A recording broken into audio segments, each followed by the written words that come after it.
Hello, people. It's us, again coming to you from the AI world.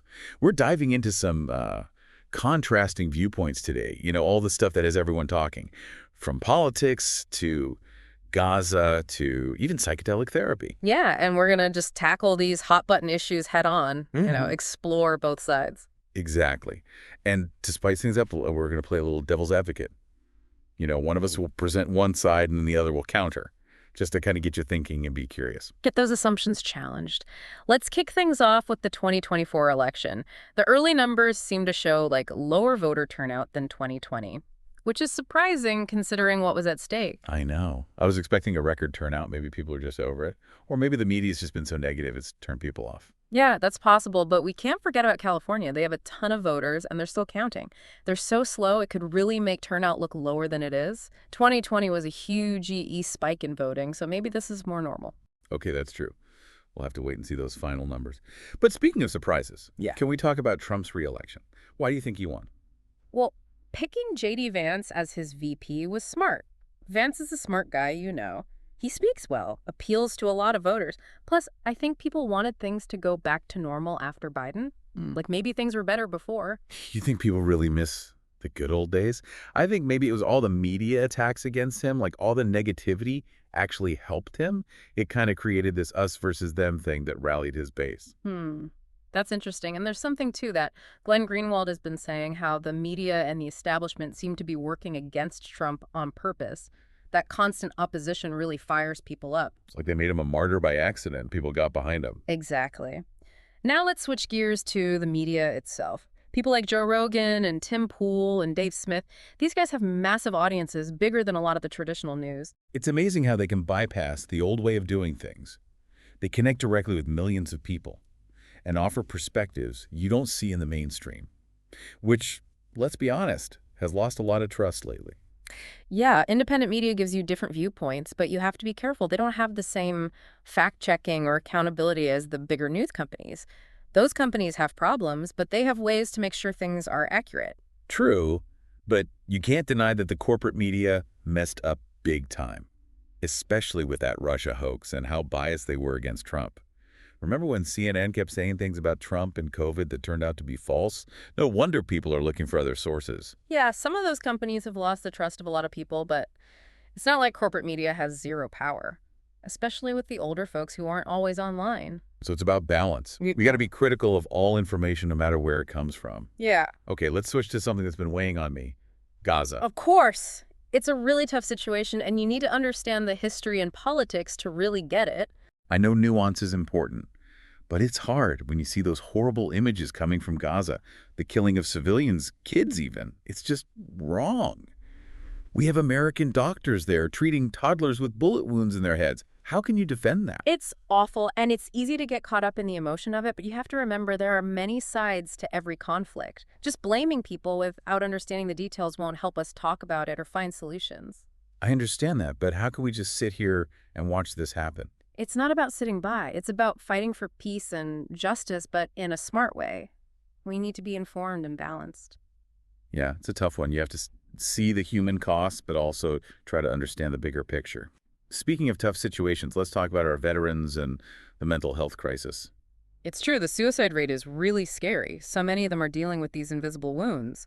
And we're still arguing about psychedelic therapy, which could really help with PTSD and trauma. It is kind of strange, isn't it? We send these brave men and women to war, they see horrific things, and then we don't even let them try a treatment that could save their lives because it's illegal. The research on psilocybin is amazing. It really works for PTSD, but it's still Schedule 1, it has no medical use. I agree. We need to try everything to help veterans, especially those with really deep mental wounds. But we have to be careful with psychedelics. They're powerful, and there can be bad reactions. Yeah, you're right. Any new therapy, especially one with these strong substances, has to be done the right way. We need to know the risks and the benefits, but the potential is huge. And the evidence shows that if you do it right with the right screening and preparation and help afterwards, psychedelic therapy can be safe and effective. And that integration part is really important. Just having a psychedelic experience isn't enough. It's about taking what you learn and making it part of your everyday life to make real changes. Definitely. The setting, the guide, the support afterwards are all super important for good psychedelic therapy. Let's talk about some other controversial stuff, like the attempts on Trump's life. Yeah, it's scary to see how divided and angry things are right now. We had those two incidents both really messed up. First, that guy on the roof. They caught him on video with a rifle, just 130 yards from the president, and then the excuses they gave were ridiculous. The roof was too slanted, someone didn't want to step down, it just felt wrong. And then the second one, even crazier. A guy with a felony for WMDs barricaded himself in with explosives, a total standoff. And the crazy part is this guy was helping recruit for the war in Ukraine, going back and forth to a war zone, and then suddenly he tries to kill Trump. It's insane. And what did the media focus on? Whether people were being too mean to Trump, like they wanted to blame him for what this guy who's mixed up in a war did. It's like they're missing the point completely, focusing on the little things and ignoring the big picture. And there are weird things about these attempts, like how the second guy's son got hit with child porn charges, almost like someone's trying to silence anyone who knows something. It's suspicious for sure, especially with how much Trump has been attacked by the government and the media. Do you think if he pardoned Snowden, that would mean he's finally going after the deep state and exposing everything? Whoa, that would be huge. Pardoning Snowden would freak out the intelligence community. They'd go crazy. But Trump's been impeached twice, convicted of felonies, survived 2 assassination attempts. He might feel like he has nothing to lose. Why not expose everything he thinks is corrupt? He keeps surprising people and shaking things up. Like going on Tim Pool's show, that was brilliant. He skipped the hostile media and talked directly to a huge audience, way bigger than CNN. It was smart. He seemed real and relatable, just having a normal conversation, no interruptions, no attacks. It shows how powerful independent media is. They reach more people and give you a different side of the story. But it does make you wonder about who's checking the facts and who's responsible in this new media world. That's the big question when information is everywhere. How do we know what's true when the people who used to control the story are losing their grip? It's a tough one. No easy answers. But it's cool to see this shift, to see how these independent voices are challenging the establishment and making us rethink where we get our news. And it's not just politics, it's comedy culture too. Look at Tony Hinchcliffe. They tried to cancel him for a joke and it totally backfired. It's the perfect example of how cancel culture usually does the opposite of what it's supposed to. Instead of silencing someone, they get more attention and become a hero. Hinchcliffe went from being kind of controversial to selling out shows. Trying to shut him up just made him more popular. People are starting to see how hypocritical and unfair it is to try and silence people who don't agree. They're seeing how we're not really allowed to say or think certain things, and they're fighting back. And that pushback is a big deal. It's Yeah. making us rethink our beliefs and the stories we've been told, and Right. embrace the fact that it's okay to disagree. It's messy, but that's how a society stays healthy. It's like we're all unlearning all the things we were told to believe that were holding us back. It's a mess, but it feels good. Totally. And it brings us back to what we've been talking about. Thinking for yourself, having the guts to question things, and staying united even when we don't agree. We can disagree without hating each other. We can argue about ideas without attacking each other. We can talk respectfully, even when it's hard. Exactly. And don't forget about compassion.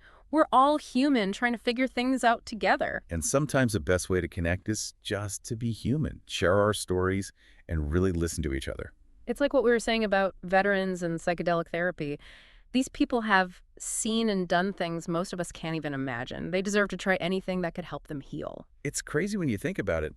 They made these substances illegal because they thought it would make it harder to fight wars. And now they might be the key to healing the wounds from those wars. It's either a cosmic joke or a deep lesson about how life works. Maybe both. Hopefully with Trump back and people like Bobby Kennedy Jr. talking about unity and change, maybe we'll see some progress with this. It's possible, but people need to change their minds.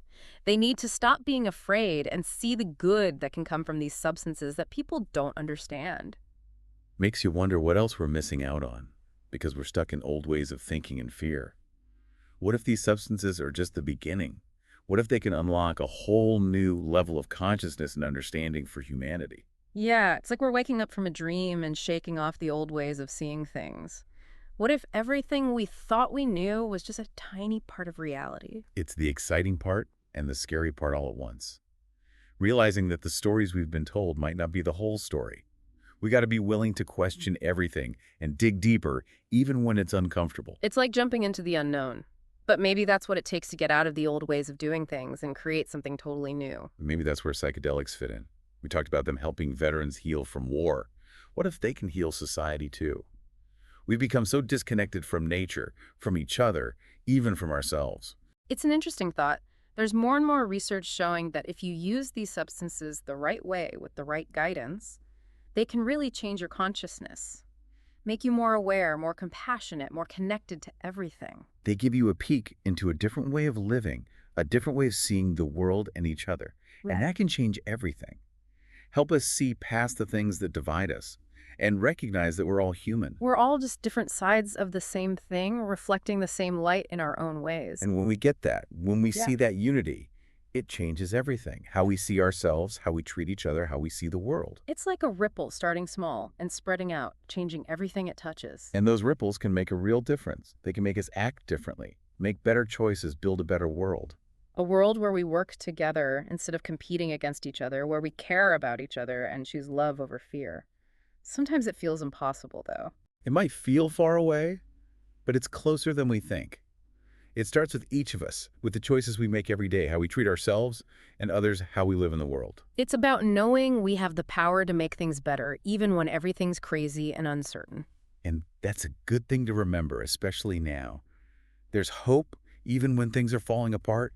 The old ways are going away and something new is coming. We get to decide what that future looks like. We're ready for it, I think. Let's dig deep, question everything, and create a future that we can all be proud of. Until next time, keep searching, keep asking questions, and keep growing. And don't forget, the truth is out there just waiting for us to find it.